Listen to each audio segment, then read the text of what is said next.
akses PPKS. Nah, di sini jika Bapak Ibu sekalian mendapatkan penugasan terkait resertifikasi lansia ini, nanti akan muncul di sini asesmen resertifikasi lansia Pradis. Lalu pilih tugas asesmen. Nah, nanti di sini akan muncul PM-PM yang harus Bapak Ibu lakukan verifikasi dan validasi. Nah, ini ada beberapa di sini sebelumnya disclaimer dulu, ini saya menggunakan data development, jadi tidak akan berpengaruh pada akun Six Mobile Bapak Ibu sekalian. Nah, di sini pastikan sebelum melakukan verifikasi validasi itu pastikan ya Bapak Ibu sekalian bahwa yang akan diverifikasi itu nama, NIK sama orangnya itu benar. Jadi misalkan nama, nah ini kan ada nama ayah sama nama ibu ya. Nah, itu pastikan sesuai. Begitupun dengan NIK-nya. Jadi nanti karena setiap karena ketika sudah dilakukan survei, Bapak Ibu sekalian tidak dapat melakukan penghapusan data yang telah disurvei. Nah, selanjutnya di sini ada 4 tombol yang bisa Bapak Ibu gunakan yang mungkin nantinya akan menjadi eh, banyak case ya. Yang pertama itu bisa jadi meninggal. Jadi PM yang sudah Bapak Ibu kunjungi ternyata di desa tersebut meninggal. Nanti melakukan tekan tombol meninggal. Jika eh, tidak ditemukan maka tekan tombol tidak ditemukan. Jika menolak survei menekan tombol menolak survei. Dan jika ada dan jika PM-nya ditemukan maka dilakukanlah survei. Di sini saya akan menyontohkan ketika PM dinyatakan meninggal. Nah, di sini akan ada konfirmasi terkait apakah Anda yakin akan menyatakan data dengan NIK dan nama orisinal yang meninggal. Nah, pastikan sebelum menekan tombol ya, pastikan bahwa data yang akan dinyatakan ini benar sesuai dengan NIK dan nama tersebut. Ketika ya, nah di sini Bapak Ibu sekalian harus melampirkan atau memfotokan bukti dari bahwa dari PM lansia tersebut telah meninggal. Nah, bukti keterangan meninggal ini bisa didapatkan melalui kelurahan atau desa ataupun kecamatan ya. Jadi nanti ada surat yang menyatakan bahwa PM yang Bapak Ibu kunjungi ini sudah dinyatakan meninggal. Nanti difotokan saja, difotokan sesuai yang sesuai yang ada dan pastikan fotonya itu tampak terlihat jelas karena nanti semua yang akan yang Bapak Ibu eh, verifikasi itu akan dicek oleh tim dari kami. Mungkin itu ketika sudah fotonya sudah terdokumentasi lalu klik simpan saja. Nah, ketika sudah nanti datanya di sini akan sudah dinyatakan meninggal. Nah, yang selanjutnya itu tidak ditemukan. Nah, di sini juga ada pop-up terkait pernyataan keyakinan apakah Anda yakin menyatakan bahwa data NIK dan atas PM tersebut tidak ditemukan. Nah, dipastikan ulang ya Bapak Ibu sekalian agar tidak ada kesalahan ketika melakukan survei. Ketika klik ya.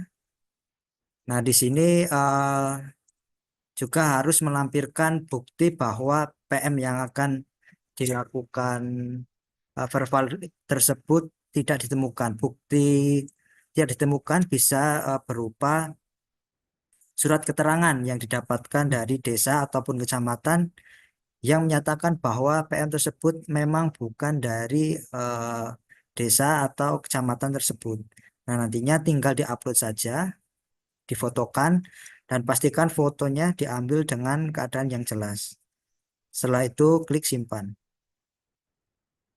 Yang selanjutnya itu ada menolak survei. Nah, ketika menolak survei, silakan di sini juga ada menu pop-up.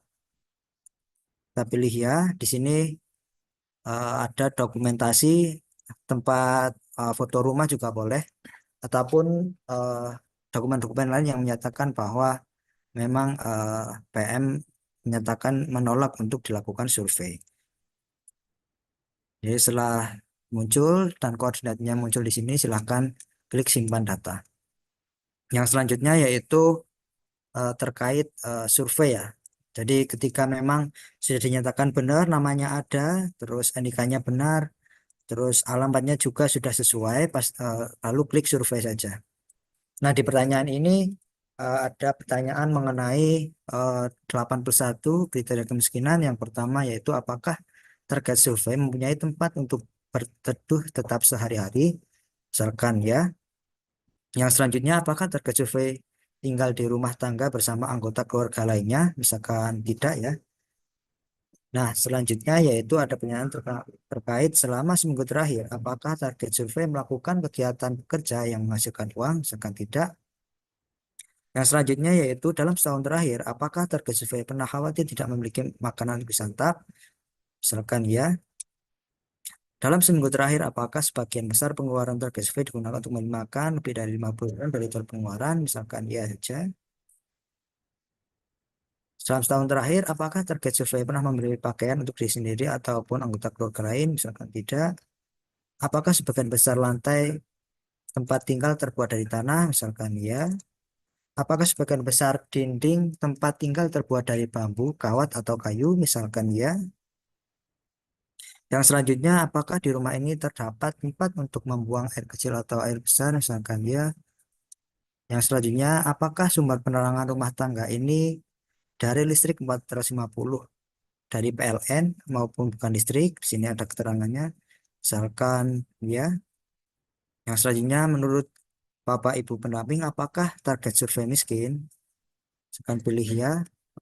Catatan bersurvei. Jadi catatan bersurvei ini merupakan catatan misalkan dari pertanyaan-pertanyaan sebelumnya belum tercover, silahkan bisa dimasukkan di catatan bersurvei ini.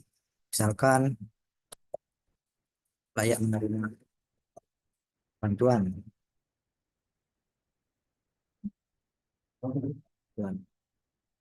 Nah, selanjutnya itu ada pilih jenis pelayanan kesejahteraan sosial. Di sini terkait verifikasi eh, lansia, bisa fakir miskin sama lanjut usia terlambat. Yang selanjutnya itu terkait pertanyaan mengenai data lansia itu sendiri.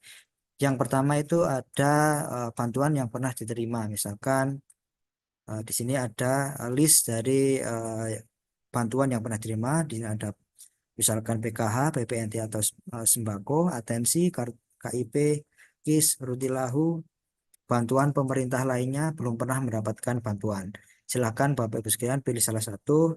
Misalkan saya contohkan di sini bantuan pemerintah lainnya, misalkan bantuan sembako ya. Eh, Nah, selanjutnya itu ada pertanyaan terkait dokumen kartu keluarga.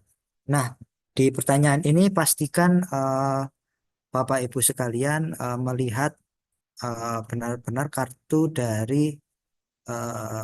keluarga dari PM lansia tersebut.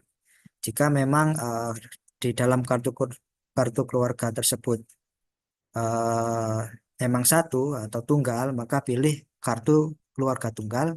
Namun jika PM tersebut masih bersama anaknya ataupun keluarga lainnya, pilih kartu keluarga bersama keluarga. Di sini saya contohkan kartu keluarga tunggal. Yang selanjutnya itu nama ibu kandung dari lansia, misalkan saya contohkan Maria. Yang selanjutnya yaitu kepemilikan tempat tinggal, misalkan lansia tersebut dia menumpang. Yang selanjutnya kondisi tempat tinggal, misalkan layak. Pilih yang selanjutnya pertanyaan dengan siapa lansia tinggal saat ini. Nah, di sini ada pilihan sendiri bersama suami, istri, anak, cucu. Yang selanjutnya ada bersama kakak atau adik. Selanjutnya bersama orang tua, anak, cucu, mantu. Dan selanjutnya ada lansia lain dalam LKS ataupun lainnya jika tidak ada di sini.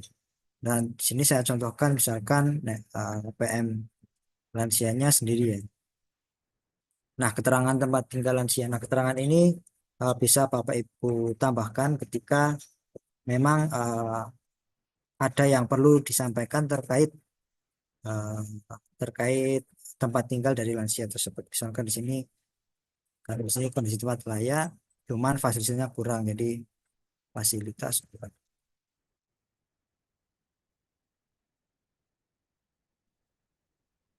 dan tersebut. Nah, selanjutnya yaitu pertanyaan terkait kemampuan aktivitas sehari-hari. Kemampuan aktivitas sehari-hari ini bisa berupa makan, mandi, merawat diri, berjalan, bangun dari tempat tidur, pindah ke kursi, PAP atau PAK, ataupun naik tangga ya. Di sini ada tiga pilihan yaitu mandiri, sebagian, bergantung, penuh. Jadi misalkan lansia tersebut hanya bisa makan sendiri, tidak bisa mandi, berarti pilih sebagian. Ataupun semuanya kegiatan-kegiatan ini bergantung sama orang lain, maka pilih saja bergantung penuh. Misalkan saya contohkan sebagian saja. Yang selanjutnya itu ada pertanyaan terkait kemampuan aktivitas instrumental sehari-hari, yaitu kemampuan misalkan menyiapkan makan, mengurus cucu, mengurus tanaman, mengurus hewan, sembahyang atau berdoa, belanja atau mengelola keuangan.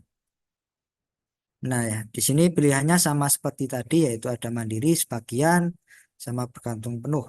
Nah, di sini saya contohkan misalkan sebagian.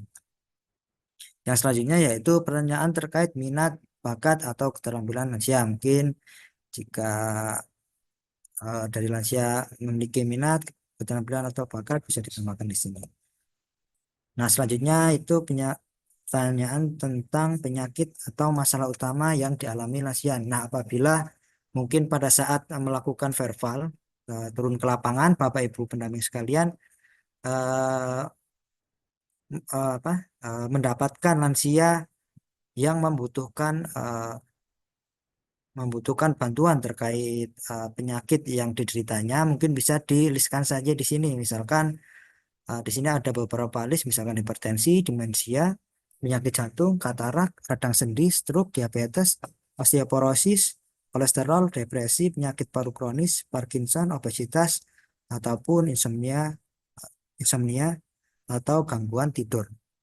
Nah, misalkan saja PM lansianya mengalami penyakit katarak ya, maka dipilihkan saja katarak, dan jika memiliki penyakit lebih dari satu, silahkan diliskan saja yang nantinya jika memang nanti dari Kemensos ada bantuan terkait bantuan untuk untuk memberikan bantuan eh, pemeliharaan bantuan terkait penyakit terkait untuk operasi katarak dan ataupun yang lain bisa bisa kita ambil data dari apa yang sudah dilakukan verbal oleh pendamping. Mungkin itu mungkin itu. Yang selanjutnya itu ada pertanyaan terkait kebutuhan lansia. Di sini misalkan PM lansianya membutuhkan permakanan, layanan kesehatan, perbaikan rumah. Nah, tinggal silahkan dipilih lebih dari satu ya jika memang pasti sesuai dengan keadaan dari PM lansia tersebut. Lanjut saja alamat sekarang. Alamat sekarang ini misalkan alamat dari PM sekarang. Misalkan berada di Jakarta, Utara, Wah, Dusun apa? Rai. Selanjutnya di sini ada pekerjaan. Di sini saya contoh bisa filter ataupun bisa memilih ya.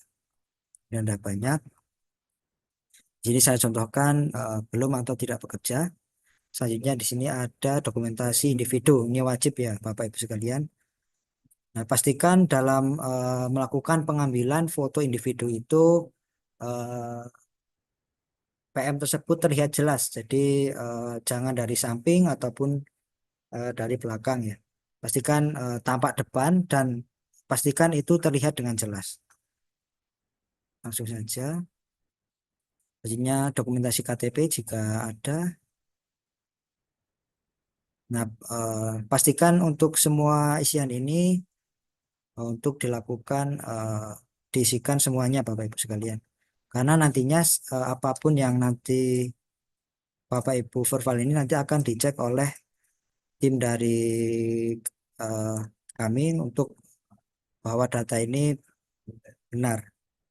Selanjutnya, ya di sini ada pertanyaan terkait deskripsi asesmen. Jadi mungkin dari seluruh pertanyaan yang tadi yang sudah diisi, mungkin Bapak Ibu perlu menyampaikan terkait kondisi yang belum ada dalam pertanyaan. Jadi silakan disampaikan di sini berapapun sesuai dengan nilai yang sudah di apa namanya sudah ada dalam aplikasi. Misalkan layak menerima, misalkan membutuhkan membutuhkan eh, fasilitas finansial ininya. Ataupun keterangan-keterangan lain yang bisa Bapak Ibu sampaikan sesuai dengan kondisi dari PM tersebut. Untuk deskripsi koordinasi bisa disebutkan mungkin bisa Mas ya misalkan Mas Insos ataupun ataupun RT RW setempat misalkan seperti itu. Selanjutnya yaitu deskripsi intervensi. Jika terdapat intervensi, maka sebutkan saja di sini. Jika ada, maka kita serahkan saja. Yang selanjutnya yaitu dokumentasi tempat tinggal. Nah, seperti eh, dokumentasi individu atau foto dari PM ini juga wajib. Pastikan foto tempat tinggal atau foto rumah ini tampak depan dan seluruh sisi dari rumah terlihat dengan jelas. Ataupun jika dalam kondisi tertentu mungkin ada yang berada di gang kecil, maka yang penting foto dari rumah tersebut terlihat jelas.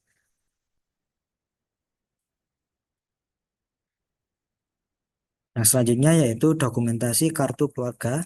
Jadi pastikan sama seperti yang tempat tinggal ya Bapak Ibu sekalian. Jadi pastikan dalam melakukan dalam memotret foto kartu keluarga dipastikan terlihat jelas dan nantinya kami dapat membaca apa yang ada dalam kartu keluarga karena nanti kami akan cek semua apapun yang hasil yang telah Bapak Ibu dapatkan dari lapangan. Nah, setelah terisi semua, mungkin ini menunggu data GPS. Nah, setelah setelah aplikasi dapat mendapatkan lokasi, selanjutnya klik simpan saja datanya.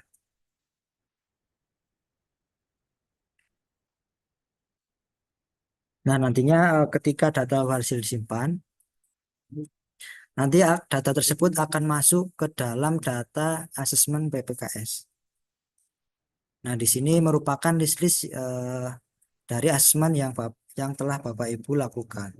Nah, di sini memang ada tombol hapus, namun ini nantinya tombol hapus ini akan saya hilangkan karena data-data yang sudah dilakukan asesmen itu tidak akan bisa terhapus.